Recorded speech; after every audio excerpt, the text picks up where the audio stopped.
Assalomu alaykum qadrli kanalimiz kuzatuvchilari, e'tiboringiz markazida yana o'zining eng tezkor yangiliklari bilan Muhabbet MMA kanali. Ayni paytda mana shu roligimizga like bosayotgan barcha obunachilarimizga yana bir bor o'z minnatdorchiligimni bildirib qolaman.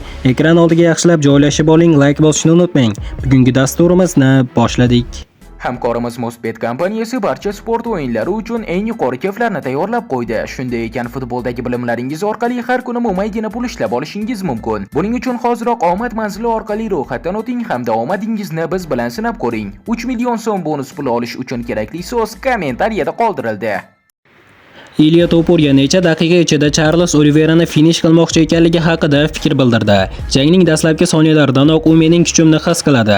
Charles jangni parterga ko'chirishga harakat qiladi, ammo barchasi tez tugaydi, chunki men uni dastlabki 2-3 daqiqada finish qilaman. Charles MMA'da ajoyib natijalarga erishgan jangchi. Sifatida uni hurmat qilaman. Inson sifatida ham u yaxshi yigit, ammo biz jang qilmoqchimiz, shuning uchun men va bankka boraman. Shunchaki ehtiyot bo'ling, dedi Ilya Topuria. Qadrli do'stlar, yaqinlashib kelayotgan shanba kuni bo'ladigan jangda aynan siz kimni g'alabasiga ko'proq ishonasiz? Ilya Topuria yoki Charles Oliveira? Albatta shaxsiy fikrlaringizni kommentlarda yozib qoldiring. Barcha fikrlarni o'qib chiqaman. UFC sobiq chempioni avstraliyalik Aleksandr Volkanovski 29-iyun kuni o'tkaziladigan Topuria Oliveira jangi uchun o'z taxminini bildirdi. Ilya juda tajovuzkor jangchi. U ko'p xatarlarga boradi va raqib tomon yuradi. Uni urish mumkin, ammo u ham xuddi shunday javob qaytaradi. Bunday jangchilar har doim xavfli bo'ladi.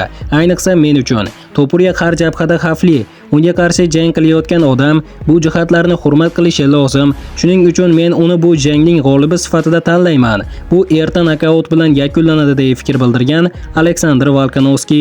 Qadrli do'stlar, aynan siz qanday fikrdasiz? Haqiqatan ham Aleksandr Volkanovskining gaplariga ko'ra Ilya Topuria Charles Oliveirani nokautga uchrata oladimi? Albatta shaxsiy fikrlaringizni kommentlarda yozib qoldiring. Barcha fikrlarni o'qib chiqaman.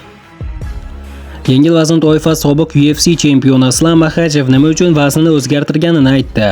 Hozir vazn toifasini o'zgartirish uchun eng maqbul vaqt. Men Arman Sarukyan bilan jangni kutgandim, chunki u ham yaxshi g'alabalar seriyasida edi.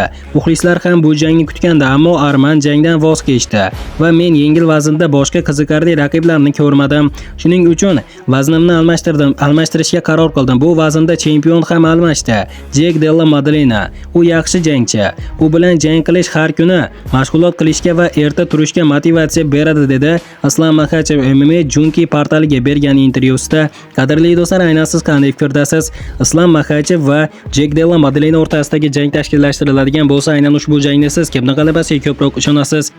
Islam Makhachev yoki Jack Della Maddalena? Albatta shaxsiy fikrlaringizni izohlarda yozib qoldiring. Barcha fikrlarni o'qib chiqaman. Qadrli do'stlar, hozirgi dasturimiz xuddi mana shu yerda o'z yakuniga yetdi. Videoni oxirigacha ko'rganlarning barchasiga kattakon rahmat. Video yoqqan bo'lsa like bosishni unutmang. Keyingi dasturlarimizda ko'rishguncha xayr, o'zingizni ehtiyot qiling. Muhabbet MMA kanalimizdan uzoqlashmang. Tez orada ko'rishguncha do'stlar.